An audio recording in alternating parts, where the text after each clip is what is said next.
What if the most quietly perfect songs the Beatles ever released were written by the one member the other two refused to take seriously? We argue endlessly about Lennon against McCartney, as if the band had only two authors worth naming.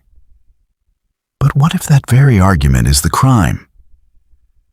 What if the deepest wound in the Beatles' story is not a man who left, but a man who was never allowed to fully arrive? There were three composers in the Beatles. We have been trained to remember two. The third was the youngest. And being youngest in that band was a sentence, not a fact. He joined as a boy, the kid brother of the partnership, and the role was assigned early and never revised. While the two senior writers filled album after album, the third was rationed. One song per record, sometimes two, if he fought for it. A quota imposed not by a label, but by the two men beside him, who heard his work as the lesser contribution of a junior member and could not, or would not, hear what was actually arriving. And what was arriving was not minor. Consider the song that the greatest popular singer of the century called one of the finest love songs ever written. That singer performed it for years, and for years he attributed it to the famous partnership, Lennon and McCartney. Because surely a song that beautiful must have come from them. It did not. It came from the third man, the rationed one, the kid brother. The misattribution is the entire tragedy compressed into a single fact. His masterpiece was so assumed to belong to the others that even its admirers handed his name away. Look at how his songs reached the records. Because the method tells you everything. When he brought one of his finest compositions to the band, a song built on a slow, weeping guitar figure, the others treated it with indifference, drifting through the session without conviction. So he did something almost unheard of.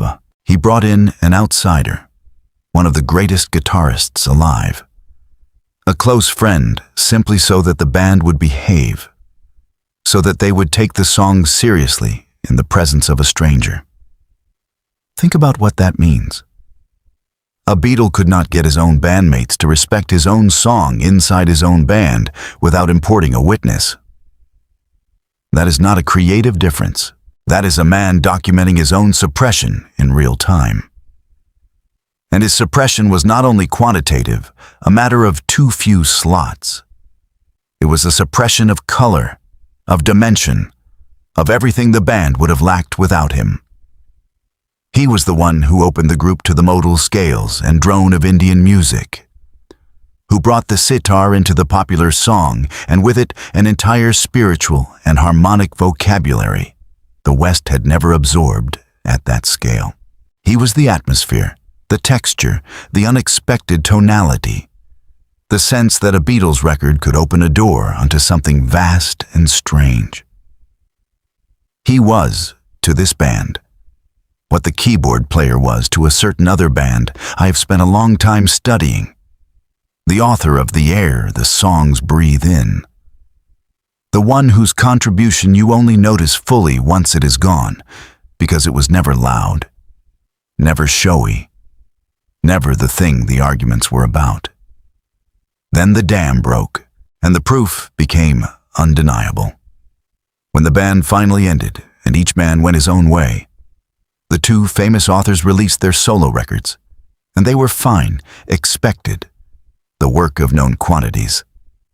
But the third man, the rationed one, released not a single album, but a triple album, 3 records at once, overflowing with songs. Where had they come from? They had come from years of being told, 1 per record. They had come from a decade of accumulation behind a wall the other two had built.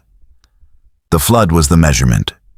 You do not produce 3 albums of finished material the moment you are freed unless you have been damned for 10 years.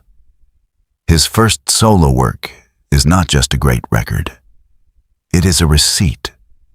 It is the physical evidence of everything the Beatles refused to let him release. while he was inside them. So let me state the autopsy plainly, because it cuts against the entire received story. We are told the Beatles died when one author left, and we mourn that departure as the end. But the band's deepest aesthetic loss was not anyone leaving.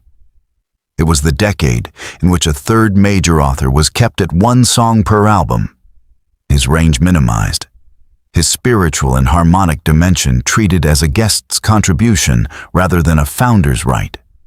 The death of the Beatles as a complete artistic organism did not happen at the breakup. It was happening quietly, year after year, every time the most original color in the band was rationed to a corner of side 2. History is written by the loud. The partnership was loud, brilliant, and at war.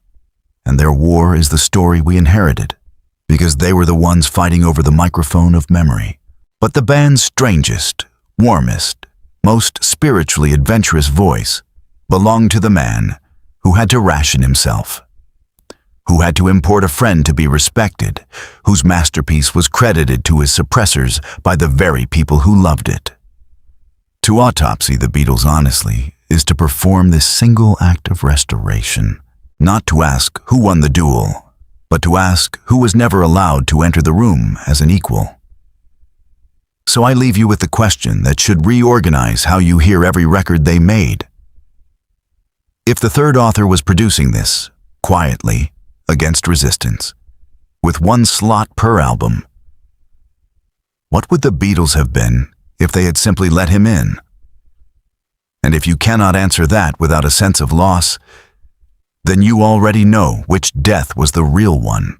Was it the man who walked out? Or the man they kept from ever fully walking in? Where art does not console, it autopsies.